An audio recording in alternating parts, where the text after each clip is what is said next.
काही कामं 33% अबाऊ दिले गेले. 33% अबाऊ. एटफार मध्ये मॅनेज करून दुसऱ्या कंत्राटदाराला त्या ठिकाणी कॉम्पिटिशनमध्ये भागच घेऊ द्यायचा नाही आणि एखाद्याने चुकून घेतलाच तर त्याला डिस्क्वालिफाय करायचं, त्याला अपात्र करायचं. अशा पद्धतीनं भ्रष्टाचाराची मालिका या राज्यामध्ये सुरू आहे. महिला बालकल्याण विभागामध्ये असेल, मेळघाट पूरक योजने पोषण आहारमध्ये निरंतर पुरवठा सुद्धा, त्याच्यामध्ये बाल मृत्यूचं प्रमाण मोठं आहे. मी सांगितलं की 0 ते 1 वर्ष वयोगटातील या 3 वर्षामध्ये 45,668 नवजात बालकांचा मृत्यू झाला आहे. नवजात बालकांचा 0 ते 1 हा मोठा आकडा आहे. आणि यामध्ये त्या मेळघाट सारखे भागामध्ये हे मोठं प्रमाण आहे. शालेय पोषण आहार योजनामध्ये भ्रष्टाचार झाला आहे. शहर व ग्रामीण भागामध्ये मोठ्या प्रमाणात वाढत असलेले महिलांचे अत्याचार आणि बलात्कारांची गुन्हे त्याला सांगितलं आहे. राज्य शासनाच्या विविध प्रकल्पासाठी जो निधी घेतला आहे त्याचं कुठेही नियमात बसवून खर्च केलेला नाही. 14,646 कोटीचं जे खर्च घेतलं त्या प्रकल्पासाठी ते वापरलाच गेलं नाही, दुसरीकडे वापरला आहे. नागपूर विभागात होत असलेल्या मोठ्या प्रमाणात ह्या कोलवाशरीमध्ये एक सांगायचं राहिलं की कोलवाशरीचा घोटाळा प्रचंड मोठा घोटाळा आहे. यामध्ये सुद्धा अद्याप जितका कोल वाश करून पुरवठा करायला पाहिजे एकाच कंपनीने, गुप्ता कोल कंपनीकडे 1,000 कोटी रुपयाचा कोळसा त्यांनी अद्याप पुरवलेला नाही.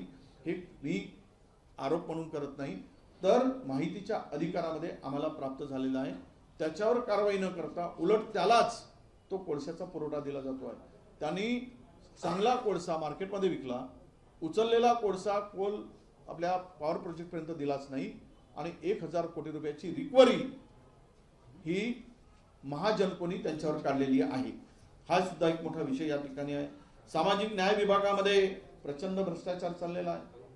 हेल्थ विभागामध्ये त्यामध्ये अन्न व आपल्या सरकारच्या आरोग्य विभागामध्ये हे औषधी घोटाळा, बनावट औषधी, बोगस औषधी हे प्रचंड मोठ्या प्रमाणात सुरू आहे. याची सविस्तर आपल्याकडे नोट आम्ही पाठवणार आहोत. आणि अशा अनेक भ्रष्टाचाराची मालिका या ठिकाणी आहे. एक तर खतरनाक काम असं आहे, तापी पाटबंधारे अंतर्गत बोडदा उपसिंचन योजना खाली गेली. बोडदा उपसिंचन योजना हा कंत्राटदार तेथील मंत्र्यांचा अत्यंत जवळचा आहे. या त्या विभागात पैसे नाही म्हणून त्याचा सिंचन क्षेत्र हा विदर्भाचा दाखवला आणि विदर्भातून VIDCतून या तापी पाटबंधारे अंतर्गत असलेल्या प्रकल्पाला त्या ठेकेदाराला पैसे द्यायचेत म्हणून दबाव आणून विदर्भातून पैसे त्या कंत्राटदाराला दिले गेलेत. VIDCतून विदर्भाचा काहीही संबंध नाही. VIDCच्या सिंचन, विदर्भातील सिंचनाचा संबंध नाही, VIDCचा संबंध नाही, पण कागदपत्री दाखवलं आणि या प्रकल्पाला जवळपास 1,200 कोटी रुपये विदर्भाच्या हक्काचे पैसे या प्रकल्पाला दिल्या गेल्याची माहिती आमच्याकडे आहे. मी आपल्याला अनेक विषय या ठिकाणी सांगितलं आहे की राज्य पूर्ण अधोगतीकडे जात आहे.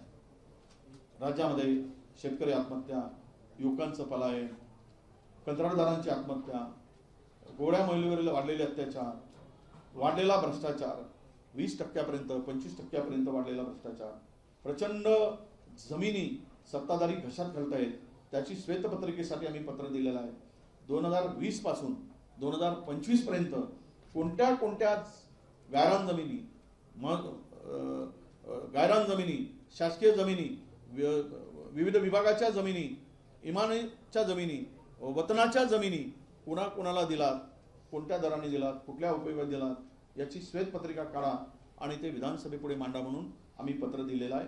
त्या पत्राचं उत्तर आम्हाला अपेक्षित आहे. आम्ही ती मागणी सुद्धा श्वेतपत्रिकेची या ठिकाणी करणार आहोत. अशा घोटाळेबाजांचं सरकार महाराष्ट्रात असताना आणि लोकशाहीची बूज राखून, संविधानावर विश्वास न ठेवता, संविधानिक पद रिक्त ठेवून, विरोधी पक्षाचे पद रिक्त ठेवून, एक कल्ली कारभार करून जनतेला भेटीस धरणाऱ्या सरकारचा चहा पाण्याला न जाण्याचा निर्णय आम्ही घेतलाय. त्यावर आम्ही बहिष्कार टाकलेला आहे. यानंतर सन्माननीय आमचे विषय भास्कर भाऊ आपल्याला आपल्याशी संवाद साधतो.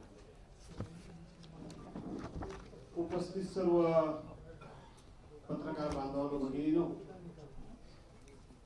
सर्व सहकारी ज्यांची नावं आमचे मित्र विजयराव वडेट्टीवार यांनी घेतलेली आहेत ते सर्व आमच्या विरोधी पक्षाचे सगळे नेते इथे आहेतच. आम्ही का जात नाही चहा पानाला त्या संदर्भामध्ये विजयरावांनी अतिशय खुलाशीवार अशा पद्धतीचं आपल्या सर्वांच्या समोर विवेचन केलेलं आहे. आम्हाला जे राज्याचे प्रमुख म्हणून आणि सभागृह नेते म्हणून ज्यांनी आम्हाला निमंत्रित केले आहे ते राज्याचे मुख्यमंत्री देवेंद्र फडणवीस यांनी चहा पानाला आम्हाला या म्हणून पत्र पाठवले. पत्र काय पाठवलंय की भास्कर भाऊराव जाधव आमदार पुढे काय लिहिलंय की आपल्या महाराष्ट्राच्या विधानसभेला खूप मोठी गौरवशाली परंपरा लाभलेली आहे. आता ते कुठल्या अधिकारात पत्र पाठवतात, ते कोणत्या कॅपॅसिटीमध्ये आम्हाला पत्र पाठवतात, तर ते राज्याचे प्रमुख म्हणून ते आम्हाला पत्र पाठवतात. मग तशाच पद्धतीनं विरोधी पक्षाचा प्रमुख कोण आहे? दोन्ही सभागृहाला विरोधी पक्ष नेता नाही आणि आम्ही विरोधी पक्षाला विरोधी पक्ष नेत्यांना आम्ही चहा पानाला बोलवलंय म्हणून सांगायचं आणि विरोधी पक्ष नेता ही दोन्ही पदं खाली ठेवायची, मोकळी ठेवायची. पर्यायानं ही पदं ही शासन निर्मित नाहीत, ही पदं फक्त परंपरेनं पुढे आलेली नाहीत. तर डॉक्टर बाबासाहेब आंबेडकरांची जी घटना आहे त्या घटनेमध्ये विरोधी पक्षनेता कोण असावा, विरोधी पक्षनेता असलाच पाहिजे, त्याची निवडीची पद्धत ही विधिमंडळ नियमामध्ये सुद्धा आहे, घटनेमध्ये सुद्धा आहे, प्रथा परंपरेमध्ये सुद्धा आहे. आज सगळ्यात काय सांगितलं जायचं की एकूण सदस्य संख्येच्या 10% सदस्य असल्याशिवाय विरोधी पक्ष नेता पद निवडता येत नाही. परंतु ते साफ खोटं आहे. याचे सगळे पुरावे आम्ही विधिमंडळाला दिले, सचिवांना दिले, अध्यक्षांना दिले आणि त्यांच्याकडून आम्ही लेखी पत्र मागून घेतलं की विरोधी पक्षनेता निवडीचे नियम आणि कायदेशीर तरतूद काय आहे आम्हाला लिखित स्वरूपामध्ये द्या. ते आम्हाला मागचे सगळे रेफरन्सेस सांगायला लागले. ते म्हटलं आमच्याकडे सगळे जाईल, आम्हाला कायदेशीर तरतूद काय आहे ती सांगा, लिखित स्वरूपामध्ये नियमामध्ये तरतूद काय ती सांगा. आणि शेवटी सचिवांना, प्रधान सचिवांना पत्र द्यावं लागलं की अशा पद्धतीनं कुठेही सदस्य संख्येची अट विरोधी पक्षनेता निवडी करता नाही, तर ज्या पक्षाचे सदस्य जास्त त्या पक्षाच्या वतीनं, त्या पक्षप्रमुखांच्या वतीनं जे विरोधी पक्षनेते पदाकरता नाव येईल त्याच्या नावाची घोषणा अध्यक्षांनी करायची. अशा पद्धतीचं त्यांनी उत्तर आम्हाला दिलं. आज सभागृहातली परिस्थिती काय आहे? विधिमंडळातली, केवळ विधानसभेतली नाही, तर विधानसभा आणि विधान परिषद दोन्ही विरोधी पक्ष नेतेपद खाली आहेत, दोन्ही. आणि मला असं वाटतं की महाराष्ट्राच्या इतिहासामधली 1936 साली स्थापन झालेल्या विधिमंडळापासूनची आज तागायत ही पहिला असा प्रसंग निर्माण झालाय. परवा हा बीएससीच्या मीटिंगमध्ये मी विषय घेतला की दोन्ही सभागृहाचे विरोधी पक्ष नेतेपद ही पदं खाली आहे. या संदर्भामध्ये तुम्ही कार्यक्रम पत्रिकेमध्ये याची नोंद करा असं आम्ही त्यांना सांगितलं. परंतु सरकार हे इतकं मुजोर झाले, सरकार हे एवढं बेमुरवतखोर झाले, याचं कारण असं आहे की त्यांच्याकडे खूप मोठ्या प्रमाणामध्ये पाशवी बहुमत आहे. आम्ही त्यांना हेही सांगितलं, अरे तुमच्याकडे जर एवढं पाशवी बहुमत आहे आणि संख्येनं जर आम्ही कमी आहोत तर तुम्हाला आमची निवड करायला काहीच हरकत नाही विरोधी पक्ष नेत्यांची, कारण तुमच्याकडे संख्याबळ मोठ्या प्रमाणात आहे. परंतु सरकार घाबरू नये, सरकार भिवू नये. सरकारला हे माहित आहे की पलीकडे संख्याबळ जरी कमी असलं आणि आमच्याकडे संख्याबळ जास्त असलं तरी सुद्धा सरकारी पक्षाची पाप मोठी आहे, सरकारी पक्षाचा भ्रष्टाचार मोठा आहे, सरकारी पक्षामध्ये एक वाक्यता नाहीये. सरकारमध्ये जवळजवळ सगळेच मंत्री त्यांच्या खात्याचे कॉन्ट्रॅक्टर झालेले आहेत आणि वारे माप फक्त आणि फक्त पैसा कमवणं, राज्याची तिजोरी लुटून, राज्याच्या तिजोरीतून लोकांना पैसे देऊन मतं विकत घेणं हा एक कलमी कार्यक्रम आपण करतोय. आणि तिन्ही पक्ष मिळून सगळ्यात जास्त भ्रष्टाचार करण्यामध्ये एक नंबर कोणाचा लागेल ह्या चढाओढीमध्ये सरकार असल्यामुळं, आणि मी हे म्हणतो म्हणून नाही, तर नुकतीच नगरपंचायत आणि नगर परिषदांच्या निवडणुका झाल्या. सरकारी पक्षातले, सत्ताधारी पक्षातलेच आमदार आणि नेते एकमेकावर कसे आरोप करत होते, एकमेकाचे चोरीचे पैसे, ते पैसे कशा पद्धतीनं शूटिंग करून अख्ख्या देशाला दाखवत होते, हे तुम्ही स्वतः बघितलं, तुमच्यासारख्या लोकांनी सुद्धा बघितलं. त्यामुळं आम्ही संख्येनं कमी असलो तरी पाप ह्यांची एवढी मोठी आहे, भ्रष्टाचार यांचा एवढा मोठा आहे की जो भ्रष्टाचारामध्ये सुप्रीम कोर्टाला सुद्धा हस्तक्षेप करावा लागला. सुप्रीम कोर्टाला सुद्धा यांनी दिलेल्या वर्क ऑर्डर कॅन्सल कराव्या लागल्या आणि त्यामध्ये 3-4 कोटी रुपये एका कामाच्या टेंडरमध्ये डिफरन्स निघाला. यातून यांचा भ्रष्टाचार किती मोठा आहे. आणि तो जर घटनात्मक दृष्ट्या विरोधी पक्ष नेतेपदे घटनात्मक दृष्ट्या पद आहे. काय रे, बॅटरी डाऊन झाली की काय झालं?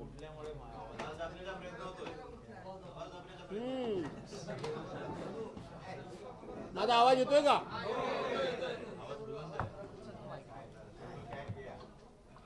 नाही, त्याची बॅटरी डाऊन झाली. आणि म्हणून विरोधी पक्ष नेतेपद हे घटनात्मक पद आहे आणि ते जर घटनात्मक पद आपण जर त्या ठिकाणी त्याची नेमणूक केली तर आपली अनेक पाप ही बाहेर येतील आणि ती येऊ नयेत. आज 2 उपमुख्यमंत्री आहेत. घटनेमध्ये कुठेही उपमुख्यमंत्री नेमण्याची तरतूद नाही, कायद्यामध्ये नाही, नियमामध्ये नाही. जे कॅबिनेट मंत्री असतात त्या मंत्र्यांना जो दर्जा असतो त्याच्या पलीकडे उपमुख्यमंत्र्यांना काहीही विशेष अधिकार आणि दर्जा नाही. परंतु यांची स्वतःची राजकीय व्यवस्था होण्याकरता म्हणून यांनी ती पद मात्र नेमली, पण विरोधी पक्ष नेतेपद नेमायचं नाही.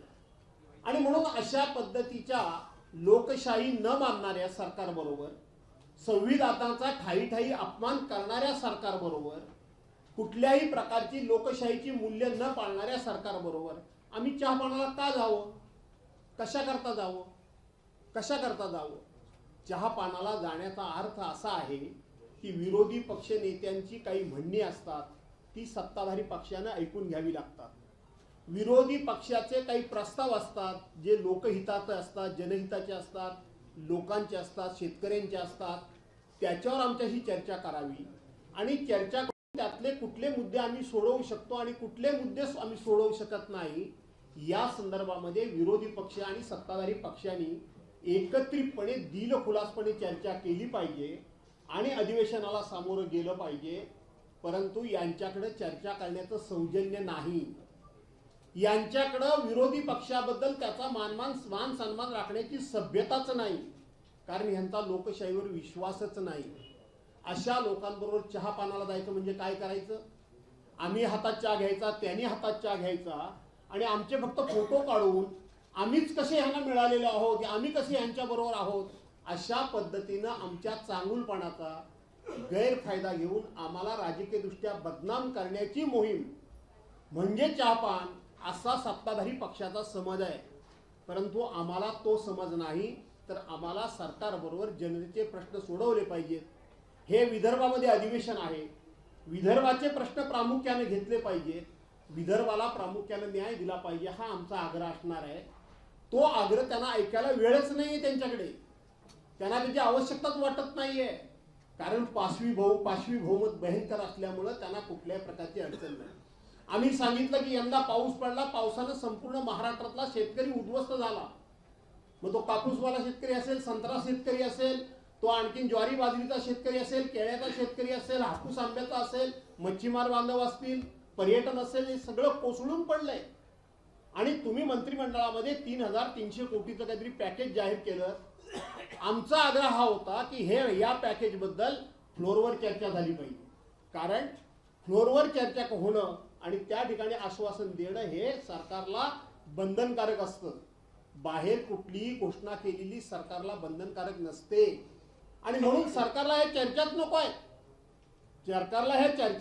लोकांना फक्त आणि फक्त फसवायचं.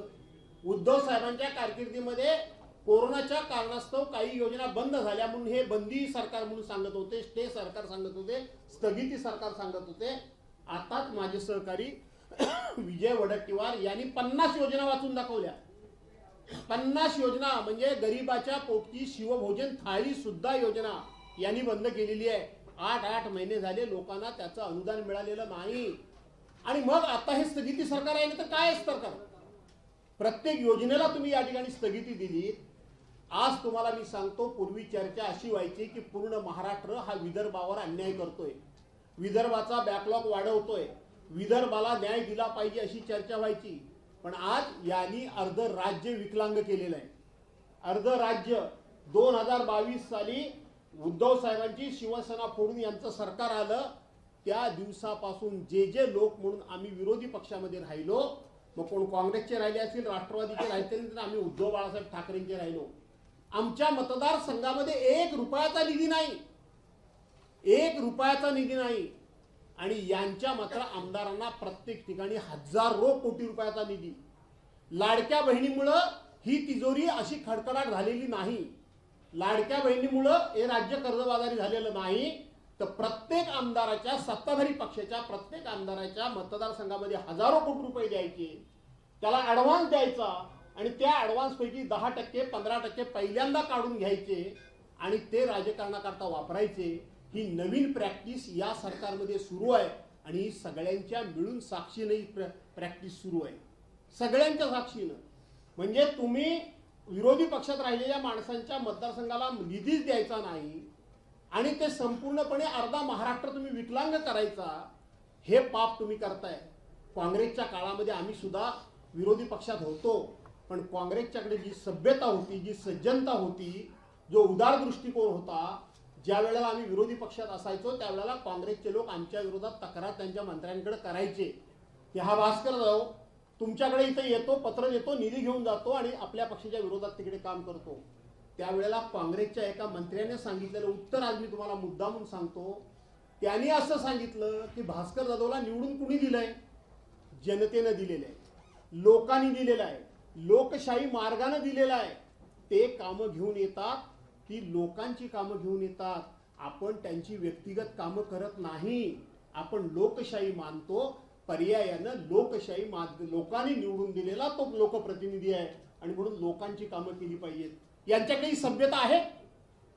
यांच्याकडे सभ्यता नाही. कोरोनाच्या कालावधीमध्ये सुद्धा उद्धव बाळासाहेब ठाकरे यांनी आम्हाला मंजूर केलेली कामं, बजेटच्या व्हाईट बुकमध्ये मंजूर झालेली कामं की ज्यांना कोणालाही रद्द करता येत नाही, यांनी सगळी कामं आमच्या कामांना स्टे दिला. आम्हाला हायकोर्टापर्यंत जावं लागलं आणि तो स्टे उठवावा लागला. आज निवडणुकीच्या पार्श्वभूमीला आमच्या मतदारसंघातली कामं पूर्ण व्हावीत म्हणून ज्याला बजेट प्लेट म्हणतात, ती बजेट प्लेट राईट टाइम आम्ही आणून इथं आम्ही अर्थ खात्यापर्यंत पोहोचवतो, नियोजन खात्यापर्यंत पोहोचवतो, प्लॅनिंग डिपार्टमेंटपर्यंत पोहोचवतो.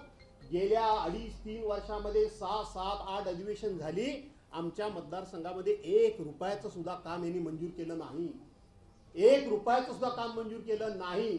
डीपीसीचा फंड सुद्धा यांनी यांच्या चेलेट सपाट्यानं वाटवण्याचा सपाटा लावलेला आहे. अशा माणसांबरोबर आम्ही चहा प्यायला जायचं की ज्यांना लोकशाहीच मान्य नाही, ज्यांनी लोकशाहीची मूल्यच उद्ध्वस्त केलेली आहेत, त्यांच्याबरोबर आम्ही चहापानाला कशा करता जायचं? पत्र लिहिताना मात्र लिहायचं की ह्या विधिमंडळाला खूप मोठी गौरवशाली परंपरा लाभलेली आहे, पण या विधिमंडळाला गौरवशाली परंपरा तुमच्या कार्यकालाच्या पूर्वी होती.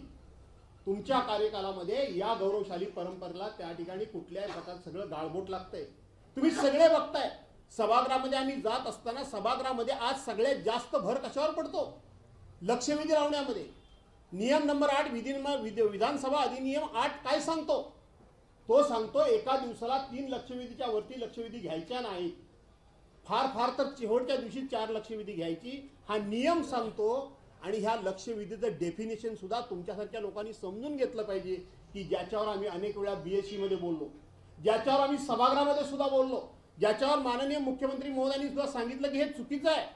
आम्ही लक्षवेधी मांडत असताना ती डेफिनेशन मध्ये असताना आमच्या लागत नाहीत.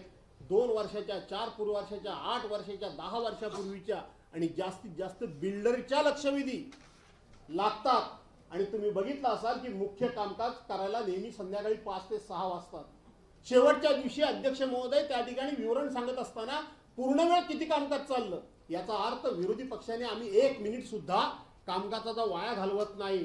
पण रितसर जे काम करायचं आहे त्या कामामध्ये सरकारला इंटरेस्ट नाही. संपूर्ण सरकार हे अध्यक्षांच्यावर कामकाज सोडतं आणि सरकार जसं काय पडणारच आहे. अध्यक्षांनाच सगळी काळजी आहे. मला माहिती आहे मी काय बोलतोय ते. अध्यक्षांनाच ही सगळी काळजी असल्यासारखं आम्ही काही बोलायला गेलो तरी सुद्धा हा मला कळलं. अरे बाबा तुम्ही अंतर्ज्ञानी आहात, आम्ही अंतर्ज्ञानी नाही आहे ना. तुम्ही मला एक असा दाखवा मंत्री की फक्त देवेंद्र फडणवीसांनी प्रस्तावाला उत्तर दिल्याच्या ऐवजी कुठल्या मंत्र्यानं गेल्या 4-6 अधिवेशन मध्ये उत्तर दिलं. एक मंत्री दाखवा. विस्तारनं उत्तर झालं, प्रश्नोत्तर झाली, असं एक नाही. अधिवेशन कशाला म्हणतात? अधिवेशन या अशा गोष्टीने अधिवेशन म्हणतात की जे सभागृहाची ज्या ठिकाणी ज्याला दुय्यम स्थान आहे ज्या कामकाजाला, ते काम प्रथम. मंगळवारी सत्ताधारी पक्षाचा ठराव असतो आणि गुरुवारी विरोधी पक्षाचा असतो. मागपासूनची सगळी अधिवेशन काढून बघा तुम्ही, कधीही त्या दिवशी मांडलेला प्रस्ताव पूर्ण झालेला नाही. तो 2-2, 3-3 आठवडे पुढे जातो आणि मग शेवटी क्लब करायचं आणि एकदाच कुणीतरी एकाने उत्तर द्यायचं. हे काही कामकाज चालतं सरकारचं? अशा पद्धतीनं सरकार जर कामकाज चालवत असेल तर त्या सरकारवर आम्ही चहापानाला जायचं? आम्ही कसं जाणार? आणि हे सरकारला आम्ही अनेक वेळा सांगून आम्ही दमलेलो आहोत.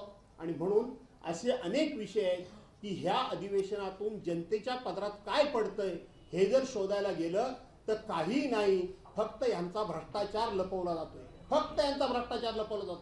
काय होतंय सभागृहामध्ये? इथे कितीतरी तुम्ही सिनियर पत्रकार आहात, आम्ही देखील बरेच वर्ष तिथे आहोत. एखादी घटना घडली तर त्यावेळेला राज्याचे प्रमुख किंवा गृहमंत्री त्याच्यावर कधीही आपलं उत्तर देत नसत, आपलं मत नोंदवत नसत. आज प्रत्येक घटनेमध्ये राज्याचे मुख्यमंत्री आणि गृहमंत्री म्हणून कुणीही काय चूक केली की त्याला क्लीन चिट देऊन टाकतात. काय झालं त्या डॉक्टरचं फलटणच्या? त्या डॉक्टर गेल्या, त्यांच्या पक्षाच्या माजी खासदारांचं नाव आल्याबरोबर ह्यांनी सांगून टाकलं की ती क्लीन चिट आहे, त्यांचं काही चूक नाही. अक्षय शिंदेच्या आम्ही त्या ठिकाणी पाठराखण करत नाही, पण ज्या वेळेला ती शाळा त्यांच्या जवळच्या मातृसंस्थेची आली त्याबरोबर तुम्ही त्याला गोळी घातली. परवांच्या दिवशी आम्ही त्याचं समर्थन करत नाही रोहित आर्याला. तो काहीतरी फक्त स्टेनगन आणायला गेला, का त्याला दायबंदी केलं नाही? का त्याला पाठीमागून गोळी घातली नाही? त्याला ताब्यात का घेतला नाही? तो वळल्यानंतर त्याच्या छातीत गोळ्या घातल्या त्याला मारून टाकला का?